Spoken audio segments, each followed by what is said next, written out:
was another violent relationship. It was another abusive relationship. There was a lot of coercion. Every single one of my relationships since I was raped when I was 13 was very toxic. But they were lies, the manipulation of who they really were. You fall in love with the person that you think they are. You can become physically dependent. So I was addicted to heroin for about 3 years. On this week's episode of The Engaging Marketeer, I'm interviewing Larissa Astara Gray. Larissa is going to be talking to me about a lot of personal details. So I have to issue a trigger warning right at the start of this podcast. She's going to be talking to me about a lot of toxic relationships, a lot of abuse, about pornography and its effect on the young, and also about rape. So this is going to be an interesting one. It's going to be a deep one, and I'm probably not going to say a lot. I'm just going to listen. Hello. Hello, Darren. Hello. I'm loving the mix, the red there of the glasses, the lipstick, and the top. Is that planned? Yeah, It is. It's also. yeah. I like that. You see, I'm never that sort of for that plan. I've just got this. Anyway, we won't go into detail because some people listen to this and they can't see what you look like. So that would be silly of me. So you go around giving talks about the effect of pornography and sex for teenagers and children. Is that correct? Yes, nearly. So Yeah. nearly, yes. I'm a positive sex education speaker, Hmm. and I call myself positive is because what my main aim is to prevent negative sexual Hmm. experiences. So much of my life was destroyed because of toxic sexual experiences, and it caused me such destruction and a lot of my voice taken away and disempowerment that now I want to empower young people to give them their voices, to give them a confidence about it, to educate them on what's right, what's wrong, what to put value themselves the most, really, and to be able to have those conversations around sex, to be able to say no comfortably, yes comfortably, to know what's available. And when it comes to pornography, it's really it's not the effects. Some of it is the effects, but it's guiding them and helping them understand what a lot of what they're seeing isn't actually what is normal sexual experience, and there's a lot of hidden dangers and truths behind that they need to be aware of. And so I've got a bit something stuck in my throat there, which is very. Oh, This always happens at the start of podcasts. It's very inconvenient. well, So, what made you want to do that? To go around teaching people about that? I've really wanted to do it, Darren, since about 2010. I've just had a burning passion to go into schools and teach sex education. But I really thought that who am I to do that? I have no qualifications. I have this, that, and the other, and I put up a lot of barriers to being able to do that. And I went away and I got married and I had another toxic relationships. The red flags started to appear. It was another violent relationship. It was another abusive relationship. There was a lot of coercion, gaslighting, put downs.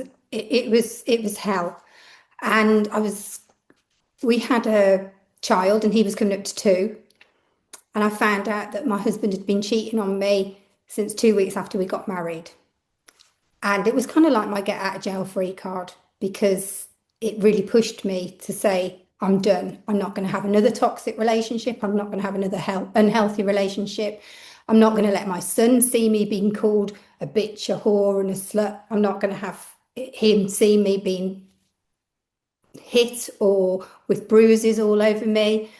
I don't want to ever have him see me being disrespected. And it was my get out jail free card, and I walked away.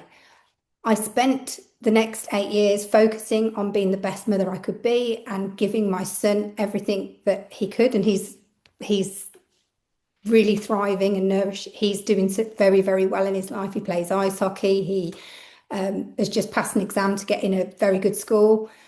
But 3 years ago, I still had this burning need to get my voice out there. And I spoke to a friend of mine who's a professional speaking coach. And I said, David, I need to get my voice out there. And he says, well, what do you want to do? And I said, well, I really want to go into schools and teach sex education, but I can't. I'm not qualified. And he said, you don't need to be. I've been speaking in schools for 23 years and I've got no qualifications. I've just created the talks and I can show you how you do it. And he took down a lot of barriers that I put up around myself. And he said, I'm doing a speaker mastermind, come on that, which I did. And that's how it all started. I met fellow professional speakers who'd shared their journey, who shared lots of wisdom and knowledge, how that I could learn the craft and engage audiences, and be the best speaker that I could possibly be. And I did it because I've never been able to have a healthy relationship. Every single one of my relationships since I was raped when I was 13 was very toxic and controlling and, awful. And because of that, I want to empower young people to be able to have healthy relationships and stop the non-consensual and the negative sexual experiences so that they can have good relationships. Mm. So when you met this person that you married, the second marriage that you said, was No, there? it's only one marriage. I've only Oh, had one marriage. so it's the second meaningful relationship. Then it was the one marriage. Were there any signs in advance that what this person was like? Not till I was in there. And this is what happens with a lot of relationships. There's a lot of love bombing. There's a lot of really nice stuff that happens at the beginning. And then the red flags start coming. And what happens when I talk about it in college, I call it the worm. And W is if a relationship is making you feel weak, your own feelings denied, repressed, or manipulated, then the worm has started. And that's what happens. They worm their way in, and then the red flags start happening. And you question your own reality. You question, oh, no, they couldn't be doing that. They're too nice. That's not, no, that's not them. And you make excuses and you kind of think of all the nice things that they've done and you let those red flags go. You let things slide. And then you invest more of you into the relationship. You invest more of your time into the relationship, sometimes even money. Like with my ex-husband, I built a home with him. So I put all of my savings and my money into it. And you don't want to admit it's a failure. That's a really big part of how, I really didn't want another failed relationship. I didn't want to have another failure because when you have a failure, you get a lot of people giving you pity and all of that, and it's a lot of negative energy. So you tend to shut up and put up, and you try and make it right. You try and make it work, and you try and make it fit, but it never will. And so when you identify the worm, that's when you've got to go and seek help and get support and start making the moves to get out of that relationship. Mm. And how quickly did it start that you thought, do you know what, I've made a mistake here? Probably about 6 months in. Yeah. But again, I kind of went, okay, it's not too bad. I can work on that. I can change him. I can do, you make up all these scenarios Mm. to make it work because at that point you're invested and certain things of because the love bombing was so intense and they were lies, the manipulation of who they really were. You fall in love with the person that you think they are Mm. because that's what you're hoping for and that's what they've presented. And so you're constantly searching for somebody that's not actually there. So the term love bombing is a relatively new term. Can you give an example of what was done to be love bombing? Taking being interested in things that I was really interested in, mirroring your core values. mirroring what you like and what you don't like. I had various certain beliefs and he'd align with those. Um, he would do things that I wanted to do in the early days constantly, buy me things that I really loved, take a lot of pay me a lot of compliments, buy me nice things that I wanted, really be making me feel like a princess, making me feel like, wow, I've really met somebody that loves me and wants to do so many things with me and shares my values, shares everything that I want. Mm. And what was that first sign? You say 6 months in, what was the first thing that you thought, this isn't quite right? I caught him out on a lie, and I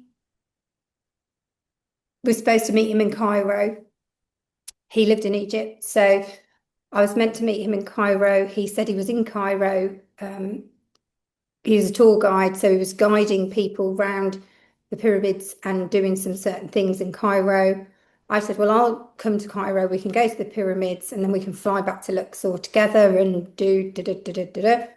And I flew to Cairo. We did what we were going to do. Then we flew back to Luxor together and had a lovely time. And then he'd gone out the next morning for something, and I was looking for something, and I found a plane ticket in his bag showing that he'd flown out to Cairo the day before, like I had. Mm. So it was a real cognitive dissonance. I was just really confused, like, why have you made up this whole story that you were working in Cairo and you weren't? You flew out there the same day that I did. But of course, there was a big story and there was a big, apology, and it was, and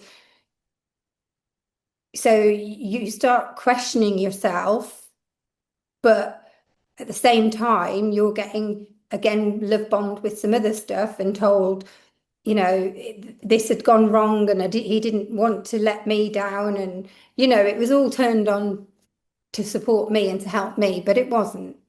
Mm. There was a lot of things going on under there that I have no idea what he was up to. And how did it end? What was the final straw? The final straw was I a lady added me on Facebook, and whenever somebody adds me on Facebook and I don't know them, I just send them a little message and I say, "Hi, do I know you? How do I know you?" And this lady says, "You don't know me, but I know you, and I have a child with your husband, and the child needs a bone marrow transplant from Amir. That's my son." And I was just like, wow, okay, right. And of course, I confronted my husband and said, this woman from Poland's got in touch. She says she has a baby with you, and the baby's sick and it needs some help from Amir. And it went into a massive argument and all of this, that, and the other. And I kind of did a bit of Columbo or CSI or whatever you want to call it. And the photograph of the sick child that she sent me, I reverse image searched it and I found out it was somebody else's baby from 2012 in Poland. It was it was off the internet. And I found out she didn't have a baby, but she wanted to ruin his life. So she had a relationship with him that started 2 weeks after we'd got married. And we'd got married, properly in the British Embassy in Cairo.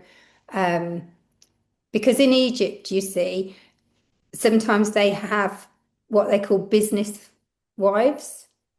And this is where it's usually a 20-year-old or a 30-year-old young Egyptian male with a 60-year-old woman.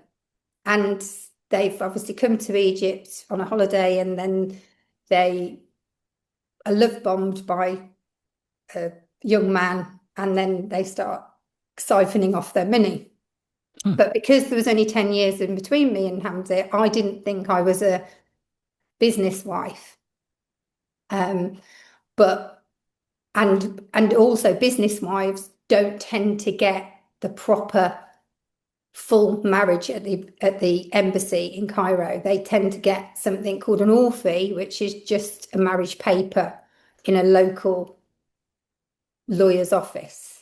Hmm. So, and of course, I had all of his friends and his family saying that he wasn't like these men that would, do all of this. So I thought he was different.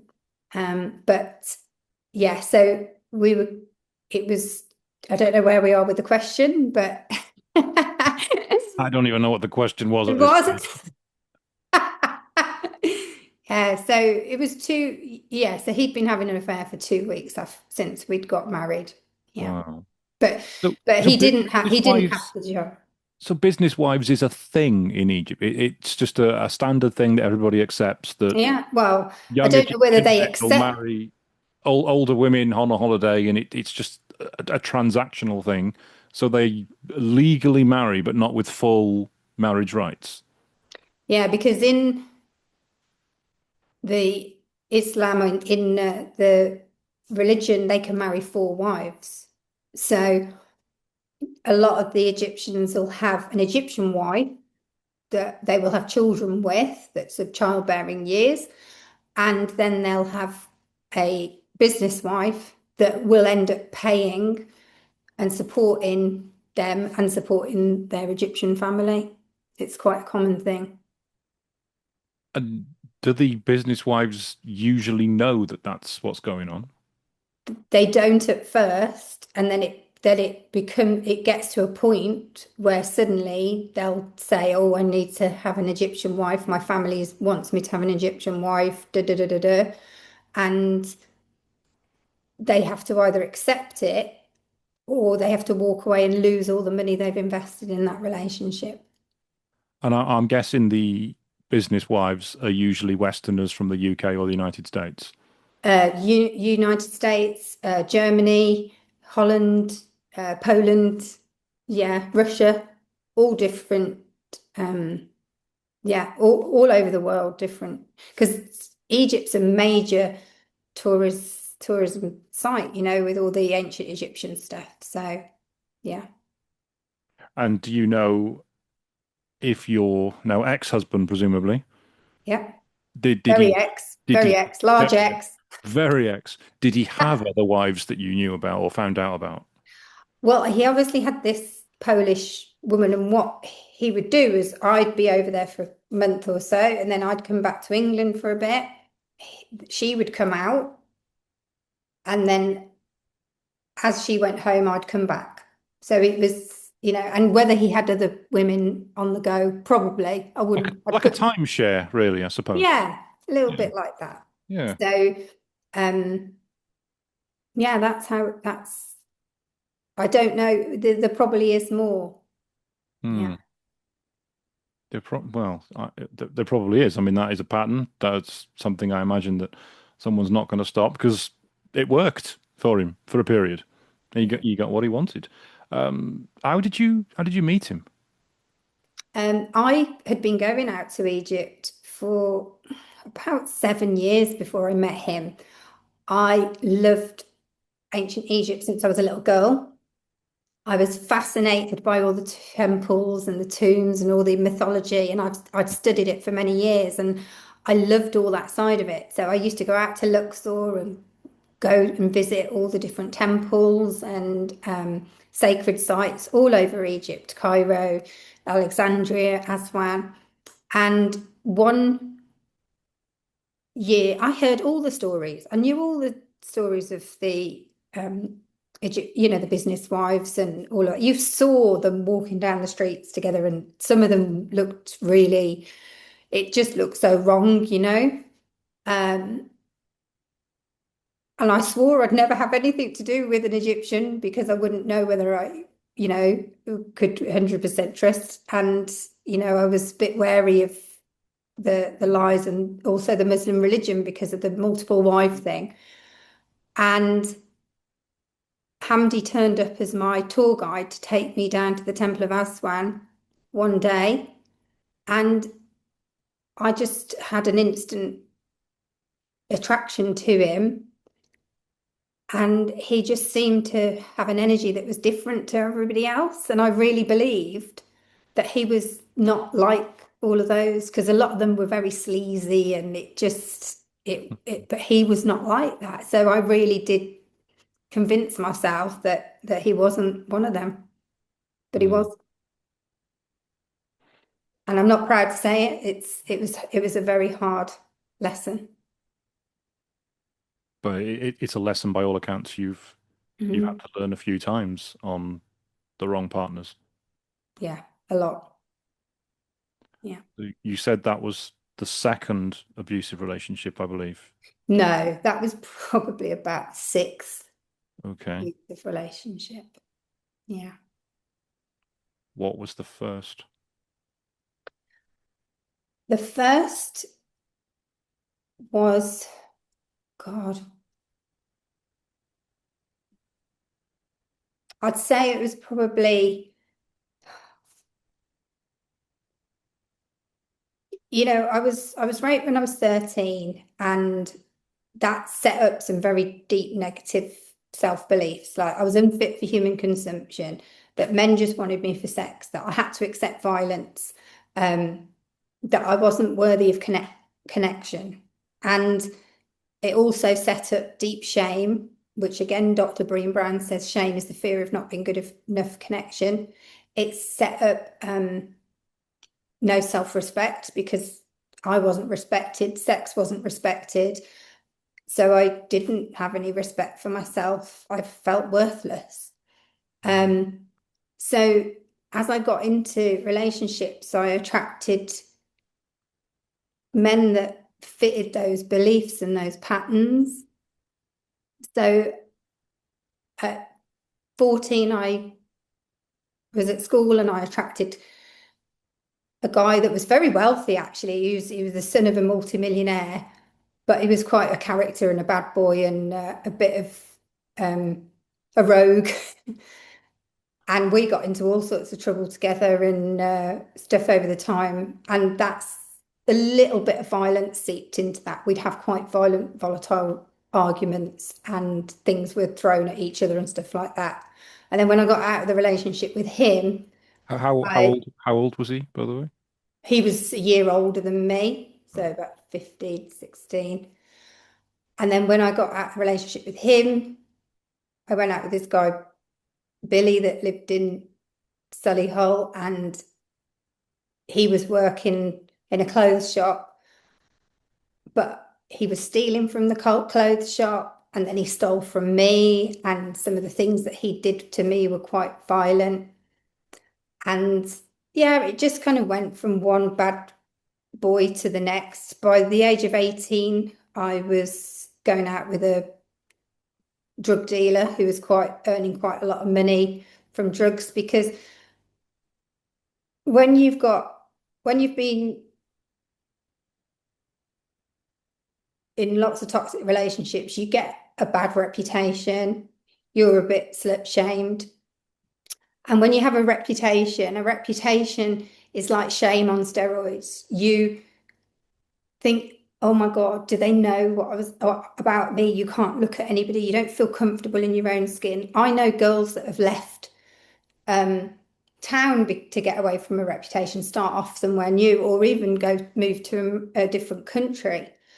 So in order to feel just okay, I'd have to have an alcoholic drink just to feel comfortable in the pub, a large vodka or something like that. And I'd got such a lot of self-hatred and other toxic emotions going on inside that, I wanted to numb it out with drugs and alcohol. And the rave scene started when I was sort of 15, 16. So that I just got into that because taking ecstasy actually made me feel loved and happy and what I really wanted. And it took away all that pain that I didn't want to deal with. But of course, there was a lot of unsavory characters in that world. And the drug dealer I went out with, because obviously I was given free drugs, I was treated to drinks, I was spoilt and everything. And he bought me lots of nice clothes and this, that, and the other. But then the control started and the violence started, and I wasn't allowed to go here or anywhere, and I had to be with him all the time. And I didn't want to be restricted like that. And I didn't want to be controlled and violent. So I ended that relationship, but he went absolutely nuts and he made my life hell. I was, everybody in the groups around Solihull, they stopped talking to me because they took his side because it was better for them to, um, you know, be on his side than mine. So he turned everybody against me. I couldn't go anywhere. If I turned up somewhere around town or something, somebody'd let him know. He'd come and pour a drink over me, or he'd steal my handbag or something. And I tried getting injunctions out on him. Um, that didn't stop him. Lots of things. And then one day I was at college, I was studying beauty at the time, and the security came in and said, does anybody own a grey Metro registration? Da, da, da, da. I'm like, yeah, that's mine. And he said, oh, somebody's poured paint all over it. So I went down to look at it. And by the time I got there, they'd come back and poured paint stripper all over it. And the reason he'd done that was because my car was my only link to freedom. And then destroying that, it stopped all of my freedom. And I had no choice but to kind of go back with him because there was no way of stopping what was happening. And I ended up in hospital. I had like stroke, pins and needles, and weird feelings all down the left side of my body. I couldn't speak English. I think I had a massive nervous breakdown at that time. But it was safer to pretend to be in a relationship with him than to put up with the violence and the abuse that I was getting from trying to be away. And not just me, my friends were getting it as well. So they would be tortured. My girlfriends, they were sent sex toys and humiliated, and it was awful. And I wanted to stop all of that. But I had no, yeah. So I went back with him. Then a few months later, he got arrested and went to prison. But then when he got out of prison, I tried to move on with my life, but I got another um, let down relationship. Not violent this time, but my dad called him the White Knight. Like Eamon was the Black Knight and Terry was the White Knight. But Terry still used to let me down and go out with the lads and not give me the respect that I really deserved. But he wasn't such a bad lad. He was a young guy just wanting to go out and have fun. But when Eamon got out of prison, and he wrote to me constantly when he was in prison, I know his cell was like a shrine to me. There was pictures, he'd done art in prison, and he'd done pictures, beautiful pictures from my photographs that he'd done when I was young, but I wrote to him and he wrote to me, and I used to go and visit him because I was terrified that if I didn't, he'd send somebody round. I was terrified. And when he got out of prison, he'd been using heroin in prison. And so when he got out, he introduced me to heroin, I believe because it was a form of control. And then, I thought it took away all the pain. I'd got such a lot of pain inside of me. And, back in those days, Darren, we didn't know about post-traumatic stress. There was no real counselling or anything like that I could go to for help. The police that I'd reached out to help me couldn't and didn't do anything to support me. And of course, they get you in a negative cycle. If you talk to the police, you're a grass. there's a lot of barriers that are put up to you reaching out and getting support and help. So I became a heroin addict. I thought I could control it at first, but then suddenly it creeps in, and it's a physical addiction. So your body actually produces heroin, and when you actually take it, your body needs more of it to survive. And so then you can become physically dependent. So I was addicted to heroin for about 3 years. He went back to prison, but I was still running around. I was working myself at the time. I had my own salon. I used to get up in the morning, take my drugs so that I could operate, go to work. At lunchtime, I'd go to a dealer, come back to work, finish work till 8 o'clock at night, then go and get some more drugs, go home, sleep for a couple of hours, come and repeat the cycle until I just ended up. I just had to. I knew there was some part of me that knew that I wasn't this bad and wrong person, and I needed to clean up. And I went to NA, Narcotics Anonymous, and I did try, not rehab, but I tried to get clean a few times. And then a lady at NA took me under her wing, and she'd been down the path a lot lower with heroin than I had. And I thought, if she can get clean, I can get clean. And she took me under her wing and she helped me get my life back. I did my detox at her house, and that was the start of my new life. And actually, that was on 7th of February 2000. So I'm 26 years and a couple of days clean. Wow. Congratulations. Thank you. Thank you. I treated myself yesterday to some Indian sweets. I do love Indian sweets. But yeah, that was the day I decided to live. And I did cold turkey at her house. And then I went to a clinic in London and I had naltrexone implants put in. I put one implant, lasts about 5 weeks. So it's an opiate blocker. So you can't actually use opium, heroin, it won't work. So it kind of gives you those 5 weeks to come back to the planet Earth. And I had 5 of those implants. And then after that, I went into oral tablet version of that for about 6 months. So that until I'd, sorted my head out. But I did end up in another kind of toxic relationship with my sponsor's nephew, who was quite controlling and, a bit of a bad boy and up to no good. So even though I got clean, that world had become my normal. Yeah. Robbing, lying, cheating. That was what I was used to. That was what was normal. But it never should have been my normal, ever. I was from a nice family in a nice area. My life could have gone that way or that way, and it went that way. And of course, I'd had 15 years of quite intense trauma with no support, no help with that.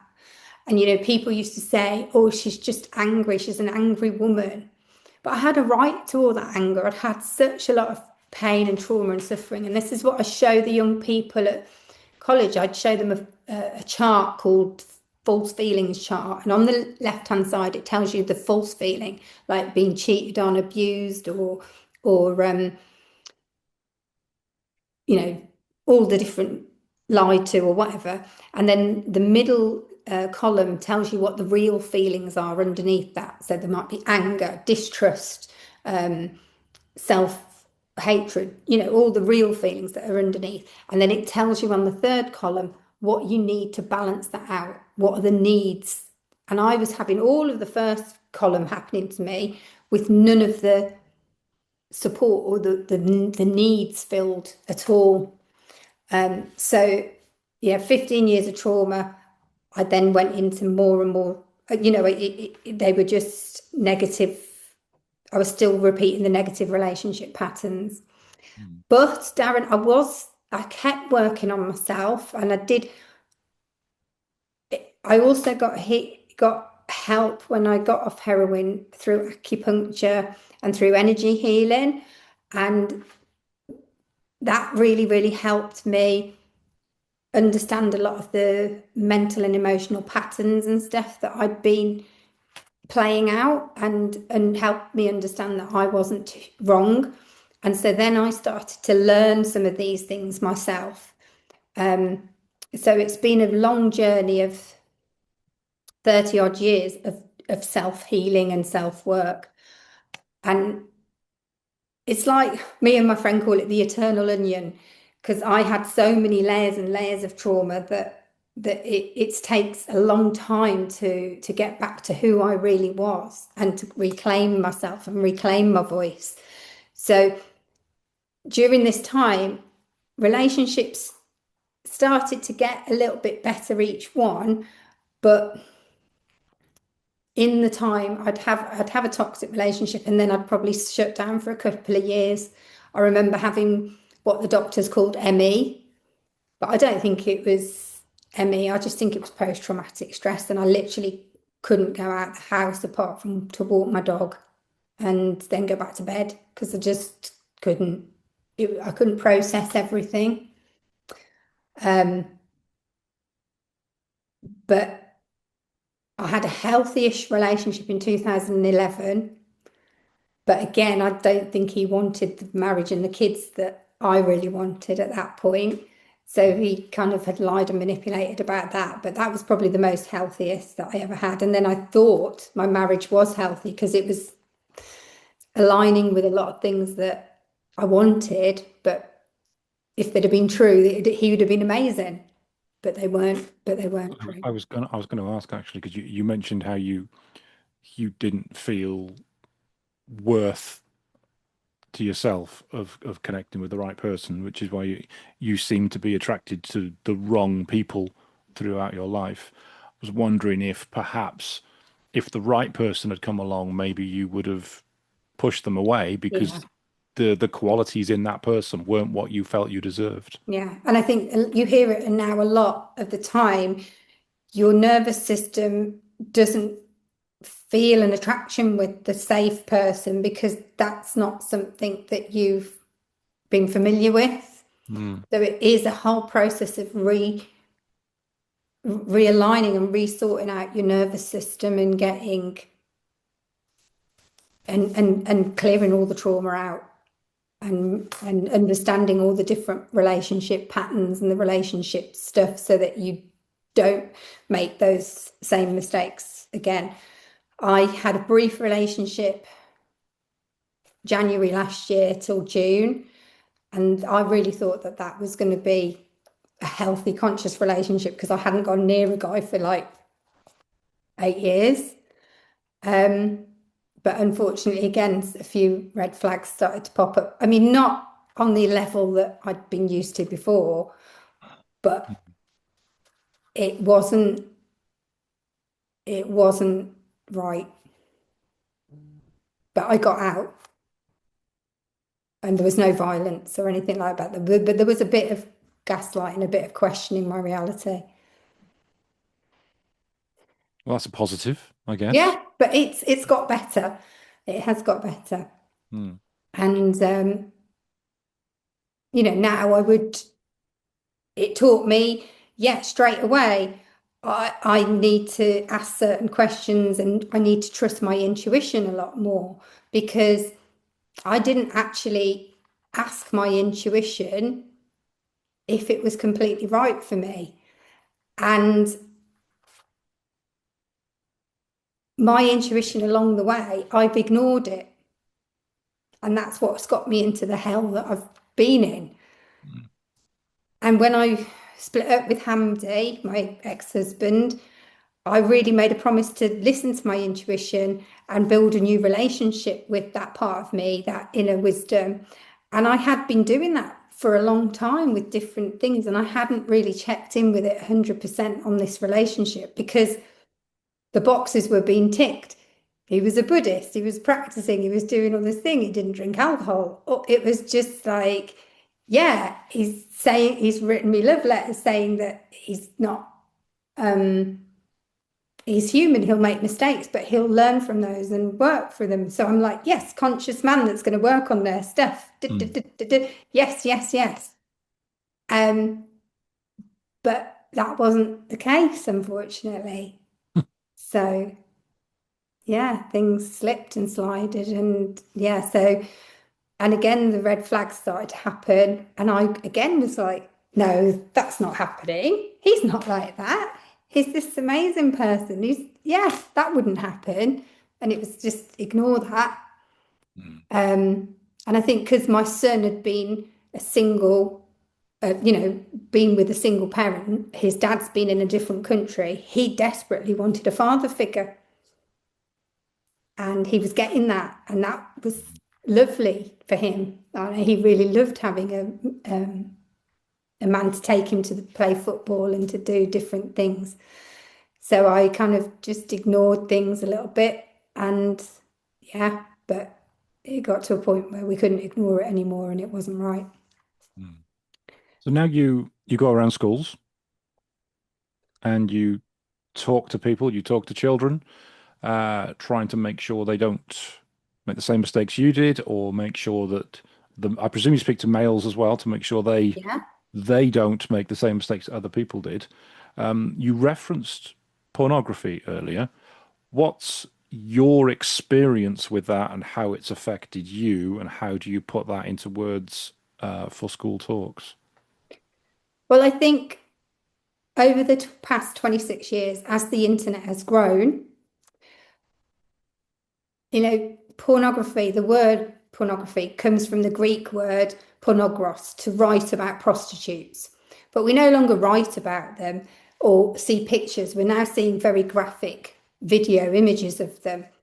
And they have become more and more kind of like a new drug themselves, because people watch them and maybe a vanilla kind of scene, and then that's not going to do it for them anymore. So then they go to something a little bit more extreme. So they need a little bit more of a fix and a more of a fix. And nowadays, pornography is 88% violence against women. It's really derogatory. There's a whole genre on rape. And it's doing a lot of practices which are very toxic and harmful. And young people are seeing that, and they're thinking that that's how sex should be, and that's how. So to me, it promotes non-consensual and unhealthy sexual experiences and relationships. And the young people don't know a lot of the secrets behind it. But the Children's Commissioner of the UK, so she's the person that looks after the well-being of our children, she did a survey. She'd done one in 2023, which brought up some horrific stats around the young people seeing porn: 10% at the age of 9, 27% by the age of 11, and 50% by the age of 13. Those stats had gone up in the last 2 years, and she even entitled her August 2025 report "Sex is kind of broken now." So 44% of the young people that had seen porn had seen rape, or where the participant was even asleep. And 44% agreed with the statement: if a girl says no, she can be turned around. So to me, education around pornography is the first thing that needs to be done, because they're seeing that and they're thinking that this is normal sexual behavior, and it's not. It's destroying lives. It's destroying people. And so I started doing talks on it, and I kept being asked for that topic as well, that they wanted people to expose certain things and talk about the negative side of porn. And because I was so passionate about it, I formulated an online educational platform called Better Boundaries Online. It's got free resources for young people. So it goes into, certain things that they need to be aware of if they see, like 43% of young people now are participating in strangulation. And unfortunately, there have been deaths. Mm. And this is a really, really important area. One, it's your voice, so it's your consent. So with that shutdown, you cannot say stop if you want to. Also, it's your breath, which is your life force. And thirdly, it's your vagus nerve. So your vagus nerve is the master nerve of the whole of your nervous system that controls all of the bodily functions. So that gets messed up and damaged. You're in fight or flight. You're in a danger zone. That a lot of my life, as we discussed earlier, Darren, was because my nervous system was messed up. Yeah. And so this is what is being encouraged through that. So then Better Boundaries Online also has downloadable resources for parents, which are a couple of pounds, how to talk to your child about pornography, what to do if your child's seen porn, how to broach it, that kind of thing. But there's also subscribable resources for schools, colleges, universities, young offenders units, anybody working with young people that want to really deal with this, because it is the elephant in the room and it does need to be dealt with. And then Better Boundaries Online launched Porn Education Awareness Week in January, which focuses on 5 areas that young people need to be educated. So the first day was on the effect that porn has on the viewer, body image, incorrect sex, violence, that kind of thing. Then day 2 was about excessive and problematic use. So some people say it's porn addiction. I interviewed a guy that was porn addicted who also had ADHD, because that's really important for people to know that when you have things like ADHD, you can become obsessive with things, and especially pornography. Then day 3 was about the hidden truths and dangers of the actors and actresses. And I interviewed an ex-actor called Christopher, and he exposes a lot of things that you wouldn't even think of, as a viewer, that are going on. He was hospitalized 3 times Really? because of erectile drugs. The erectile drug stopped working, so he started having injections to give him an erection. And then the scar tissue was building up, and he was told that if he didn't stop, that he probably would never get an erection again. And he goes into a lot of things in that interview that even I didn't realize, So, and I've been studying sexuality for, 16, 17 years. So, because I've studied it to heal my own. And I've followed a lot of sex educators and people for a very long time. And then day 4 was about social media's role in this and how they're feeding negative content and grooming and sextortion prevention, and then also the false promises of OnlyFans and the regrets that some people have around that. Because, even Channel 4 recently have done a documentary about Bonnie Blue, promoting her as a businesswoman, which is not what we want a role model for our young women. That girl, I'll put money on it, will have a fall at some point, a mental breakdown or something. So, and then day 5 is the ethical side of pornography. So, what we're finding now is it isn't just prostitution. It's estimated that up to 50% of porn on the internet now is human and sex trafficking. So for that day, I interviewed a woman that was trafficked into porn at 14, into hardcore porn. And some of the revelations she gave were, very, very just, sad. So there's a lot of things that it's education, and it isn't just for the young people, it's for everybody. Recently in The Guardian, there was an article that 53% of therapists are saying that their work is because of problematic porn use and effects of that. Mm. Yeah. In the UK recently, um, the government blocked Pornhub's access to the UK. Um, but I'm technical, teenagers are technical. Anybody with even the slightest knowledge would be able to get around that with the VPN. It would take 30, maybe 45 seconds to circumnavigate that. Yeah. How do you think the government and the lawmakers in the UK are doing, or are they doing enough to Well, police what's I actually online? that's it. I think the Online Safety Act's a good start, and but safety and education, it needs to be a two-pronged effect because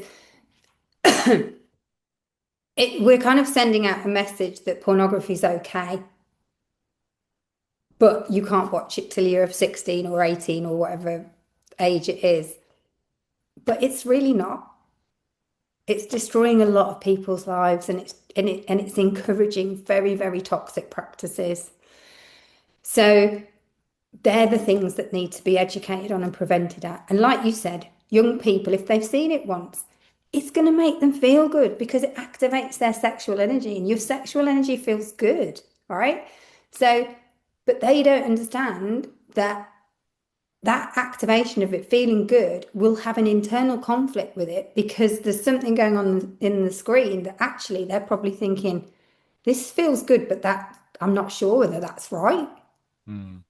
But if nobody's telling them that it isn't right, then they're just going to think, oh, well, that's okay for when I'm 18 or I'm an adult or that that's normal sexual practice. Hmm. And with the when I was talking earlier about going from the vanilla and needing more and more and more, with people that have been addicted to porn, what their stories that they share say is they would even go to watching porn of a different sexual orientation to get the fix. And then they'd feel shameful for watching that because it wasn't something they really wanted to do. And that can even go to very, very extreme and very strange things, but involving animals and all sorts of things, which is paths that people never But really they wanted to. needed that escalation. They needed Yeah, that step up in order to yeah. make it work for them. Yeah. And the thing is, you're techie yourself. You can have three or four screens going, and we're not built for that. You know, that kind of sensory overload of seeing all these sexual things happening all at once. It's The, the way I see it as well, I mean, the government making the decision to block Pornhub is like blocking vanilla ice cream because you want to stop people eating ice cream. yeah. It's the most famous one that exists, but it's probably also the most regulated. And the actors and actresses on there will be of age because they have to be for legal reasons. There's far worse. Pornhub is way no regulated, believe me, Darren. No? I've been following a lady called Lila Mithilthwaite. Her book is called Take Down Pornhub. She spent Right. 15 years working with this, and the company that owns Pornhub is called MindGeek. And the content, anybody like me or you could upload onto Pornhub like any clip, and it wouldn't be tested or verified. Yeah. So it could be of a non-consensual experience or thing. There was a lot of content. She spent years and she got them to remove 94% of their content. There was only, I think, 9% left or something. And even in that percentage that was left, there was still abuse. Right. Yeah. So it's not regulated. None of it's regulated. But it does have a spotlight on it. It is very easy to find, whereas there will be corners of the internet which are far worse, which Mm, there will be the most atrocious stuff. I think that's really where the government should be looking, not at something that everybody knows and sees anyway. And yeah. blocking it from the UK is like putting a piece of paper in front of a door.